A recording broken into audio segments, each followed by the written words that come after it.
ended up putting in these 3 greenhouses to primarily do the sustainable farming program that we do.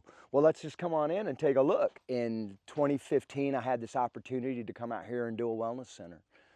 I had started farming when I was a kid in the 60s when I lived in Bennington, Vermont, and my father was a mechanical engineer for Union Carbide, and they had the battery division in Bennington, Vermont.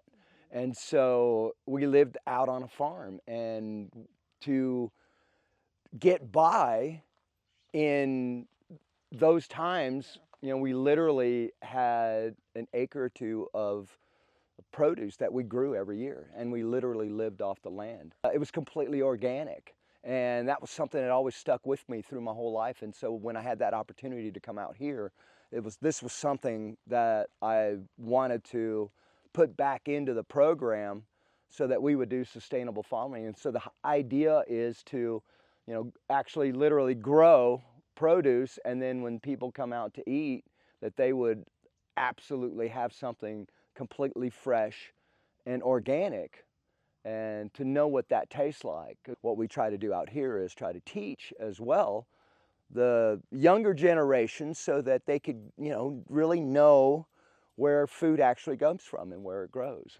And so that's what we've been doing. And so in this greenhouse over here, this is yellow chard right here, and people ask me, well, how do you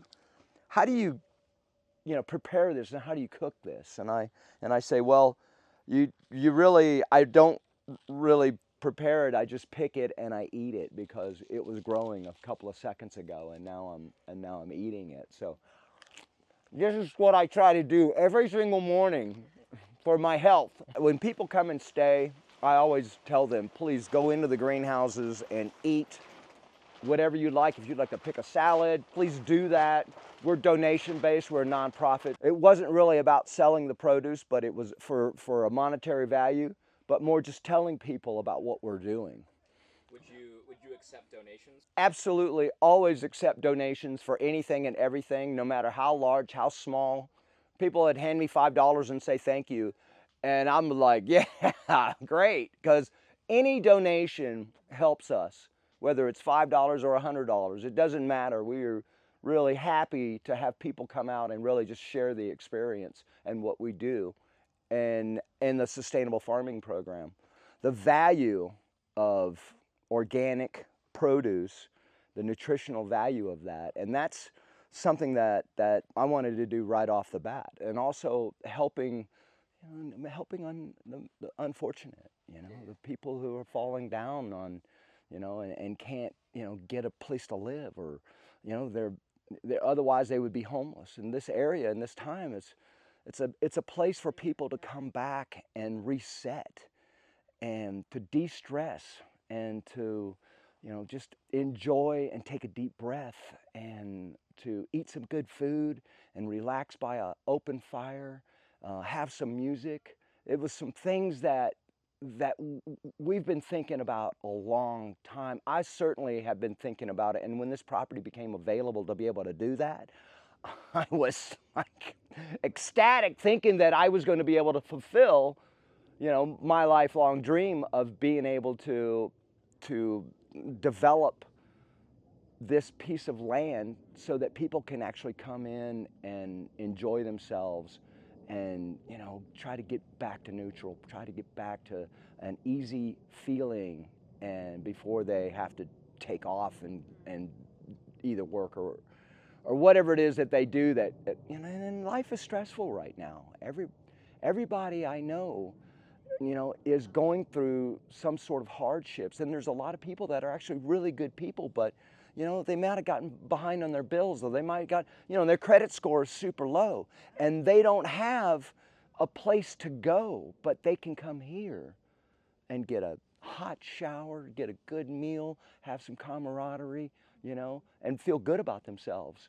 We have several veterans that come out on the property, and they feel so much better being in this space because it just helps them to just relax. And, you know, maybe it's my terrible jokes, but probably not.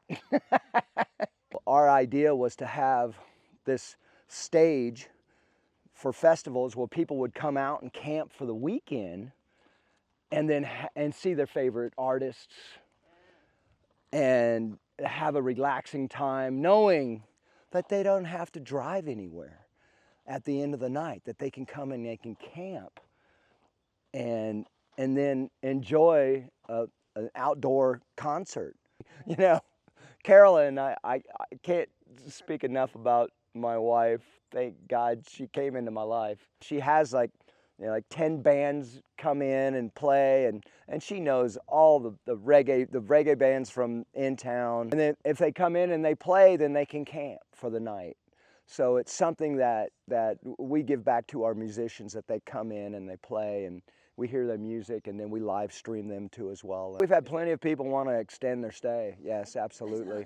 Yeah, our nomads this year, they wanted to, I had several that stayed at several, like 4 or 5 extra nights because they just love the place so much.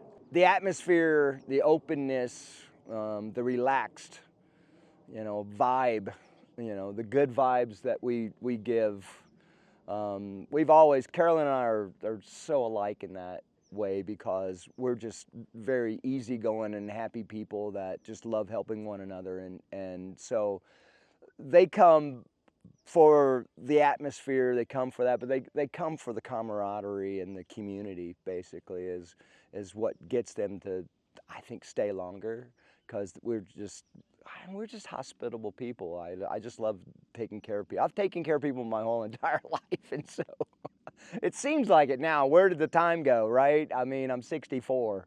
I'm supposed to be retired, right? No, I'm in it for another, I'm in it for the rest of my life. I figure it. I like that. It's good. We're helping a lot of people. I think this year is going to be a great year for disc golf out here. But what about in 5 years from now, when things are, we have another 18 holes that we have. Instead of just 18 holes, now we'll have 36 holes. And, it'll, right? And a driving range and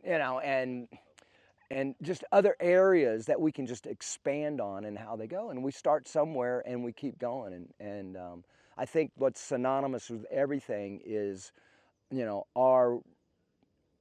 our liking people to come and enjoy this space, this nonprofit that we do, and we're very fulfilled just having people come here and having such a great time.